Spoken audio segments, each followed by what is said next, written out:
अस्सलाम वालेकुम व्यूअर्स, उम्मीद करती हूँ कि आप सब खैरियत से होंगे। मैं आज आप लोगों के लिए खूनी और बाती पेचिश का 100% इलाज लेकर आई हूँ और फौरी इलाज लेकर आई हूँ। उम्मीद करती हूँ कि मेरी बाकी रेमेडीज़ की तरह ये रेमेडी भी आप लोगों को पसंद आएगी। चलिए देखते हैं कि आज की रेमेडी है क्या।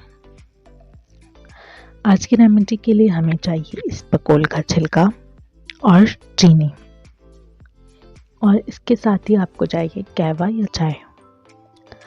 आपने इसबगोल का छिलका लेना है और उसको पैन में थोड़ा सा घी या ऑयल लेकर फ्राई कर लेना है। जब उसमें हल्का सा कलर आने लग जाए तो उसको उतार लीजिए और उसके अंदर चीनी शामिल करके उसको खा लीजिए। 1 स्पून खा लीजिए पहले, और उसके ऊपर से आपने चाय या कहवा जो भी आप पसंद करते हैं वो पी लीजिए।